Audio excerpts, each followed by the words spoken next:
Hello, hello, hello, I'm TychoCelchuuu. This is a Men of War match. This is a front lines match. It's a 2v2 me and Inglorious Nazis versus a couple other guys. I do not actually know Inglorious Nazis, and I will come to know him over the course of this match, and I will not be super happy about it. Front lines is an interesting game type, one of my favorites, if not my favorite. Basically, you fight two matches. The first match you defend, and then the second match you attack. Of course, it might be the other way around, depending on whether you're the first or second team or whatever. And so, all these points that you can see on the map right now, actually, first let's look at the preparation time. We have 2 minutes, 22 seconds to prepare. You start with 3 or whatever, maybe 4 minutes. I bought some combat engineers, and I'm telling them to lay mines. You see how I've split them up, and I'm laying mines in key choke points. You can get combat engineers with AT mines and with AP mines, anti-tank and anti-personnel. I buy anti-personnel, and I'm laying those all over. I also bought some submachine gunners, which I haven't spread out yet, and I bought AT gun. But yeah, you get preparation time, so right now our opponents are basically just sitting around twiddling their thumbs while we prepare all sorts of nasty things for them. And then they're going to try and capture our points. These smaller flags, the things marked with green X's on the minimap in the upper left, are smaller points, and then the things marked with circles with X crosses through them in the minimap, the larger flags, which we can't see right now on the main map, those are larger flags, basically. You captured those two larger flags after you capture all the small flags. So, I'm not sure if you actually have to, but I think maybe you need all the flags. I don't know. In any case, no one ever makes it to the larger flag without taking the smaller flag, and I don't think you can take the larger flag without taking all the smaller flags. Once they capture those two forward larger flags, they move on to the back smaller and the back larger flags. Once the map opens up, when this 1 minute is done, they're not even going to see the second half of this map. They're just going to see the first half for now, which they're attacking. And our objective is to hold out for as long as possible. Obviously, stop them from capturing all the points. Because then they'll win this round. But typically the way it works is that the time will go up, and our objective is to kill them as much as possible before the time goes up and to hold as many points as possible, because our points will tick up. You see our points are ticking up right now. We have 560 already. The more points we hold, the faster our points tick up. So they want to take points, and they also want to inflict damage, because you get points for killing enemies in this mode. I bought some machine gunners, if you were watching. The American machine gunners, you get 2 when you buy a squad of them. They come with Browning automatic rifles, which are not the most fantastic machine gun, but they're very good guns. It's an automatic weapon. It suppresses the enemy very well. It kills a lot of people. My men are still busy laying mines, and we have 15 seconds left. And I've also spread out my submachine gunners, and I also spread out some riflemen. So right when I finish laying mines, I move my combat engineers away. I know God, what's her name? Kimmy or something.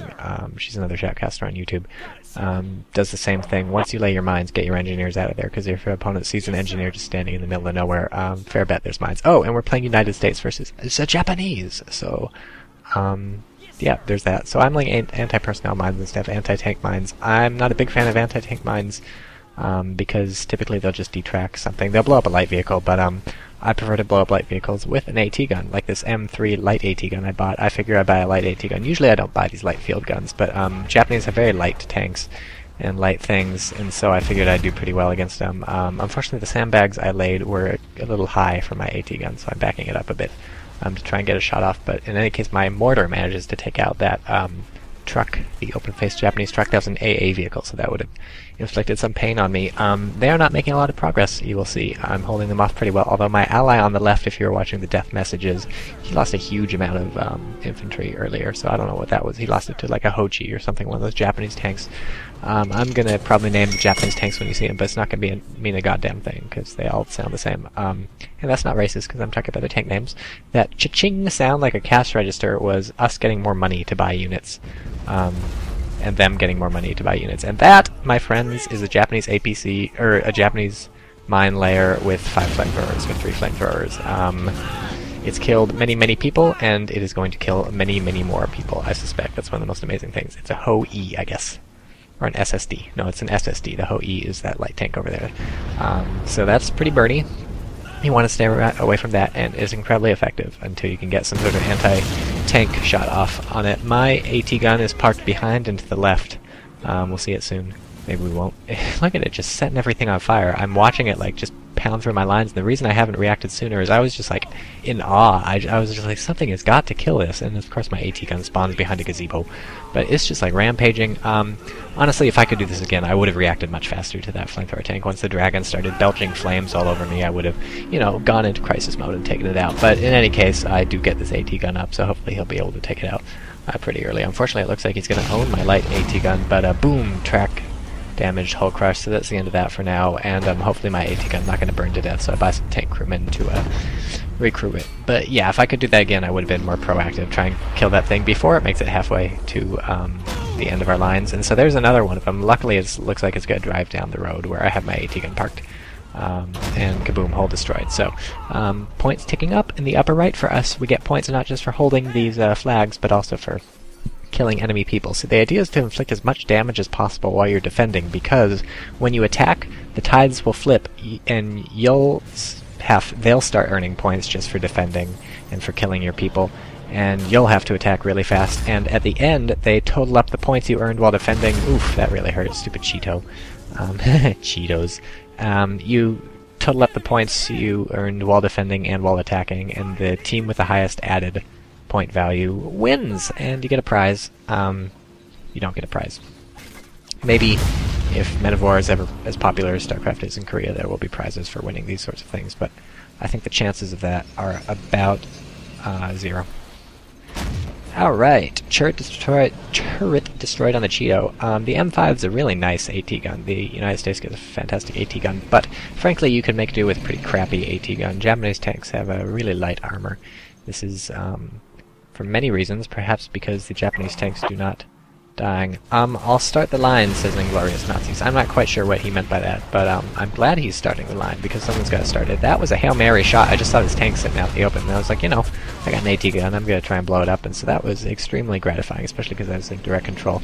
I do have a fair amount of sight, because I put my machine gunners in buildings, and for whatever reason they're not firing out of the buildings. This turns out to be a blessing, because it lets me see what's going on, and they don't reveal themselves, so the Japanese don't attack them.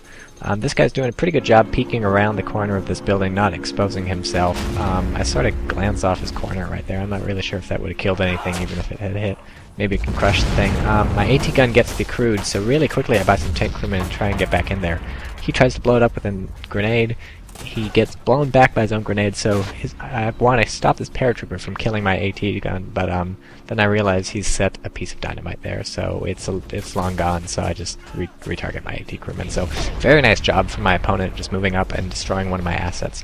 Oh, one of my other things about the front line, one of my favorite things about front line, we have a reduced unit pool from which to choose. Like, I can't buy anything I want. The heaviest tank we can buy is like a Sherman A2, and they can get slightly heavier because they're attacking, but we can only buy, like, the highest artillery we can buy is a mortar, and basically we can buy all the infantry we want. We can buy most of the light vehicles, but not all of them. You can't buy everything, and they can't buy everything either. They can't get the heaviest tanks. They can't get artillery is the big thing. They can't get field guns or anything like that. So it does kind of suck to have a restricted unit pool, but mostly you don't miss the stuff. It's not like everything's gone, it's just some of the crazier stuff is gone. And I find it makes the battles a lot more rewarding, a lot more exciting, a lot more balanced, a lot more manageable, and a lot more realistic, instead of like giant super tanks driving everywhere, because you get a lot of smaller units, and you get a lot of mixed units tactics and front lines, especially on good maps like this, where it's a mixture of cities and open buildings. And, I mean, plus the Japanese, it's not like they would be rolling out heavy tanks against us anyways, because they're Japanese, and we're US, so it's not like we would be rolling out heavy tanks. Typically we use the Sherman and the Chaffee, so